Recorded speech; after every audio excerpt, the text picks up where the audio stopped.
स्वाभिमानी संघटनेच्या कार्यकर्त्यांकडून सांगलीत आजही चक्काजाम, तर साताऱ्यात पोलिसांवर दगडफेक। गोळीबारात मृत्युमुखी पडलेल्या नलावडे कुटुंबियांना सरकारी मदतीसाठी मुख्यमंत्र्यांकडे साकडं घालू, पतंगराव कदम यांचं आश्वासन। अरविंद केजरीवाल येरवडा तुरुंगात उद्या घेणार राजू शेट्टी यांची भेट, नलावडे कुटुंबियांनाही भेटणार केजरीवाल। स्वाभिमानी शेतकरी संघटनेच्या आंदोलनाला दूध उत्पादकांचा पाठिंबा, सांगली आणि कोल्हापूरमधील दूध डेअरींचा दूध संकलन न करण्याचा निर्णय। आता बातम्या विस्ताराने।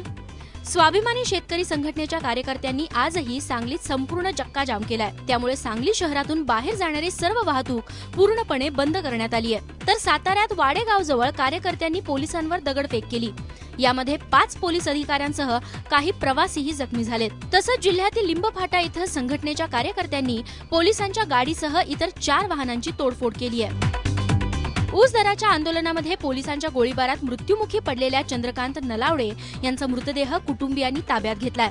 जिल्ह्याचे पालकमंत्री पतंगराव कदम यांनी वैयक्तिकरित्या नलावडे कुटुंबियांच्या पालन पोषणाची जबाबदारी घेतली आहे। तसंच सरकारी मदतीसाठी मुख्यमंत्र्यांकडे साकडं घालणार असल्याचं आश्वासनही दिलं। शिवाय राजू शेट्टी स्वतः स्वार्थासाठी आंदोलन करतात आणि त्यात शेतकऱ्यांचा नाहक बळी जातो, अशी टीकाही त्यांनी केली।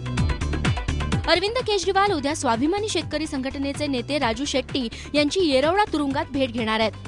केजरीवाल उद्या पुण्यात येणार असून त्यावेळी ते राजू शेट्टींच्या भेटीला जाणार आहेत। त्यानंतर पोलिसांच्या गोळीबारात ठार झालेले शेतकरी चंद्रकांत नलावडे यांच्या कुटुंबियांची सांगलीत जाऊन भेट घेणार आहेत।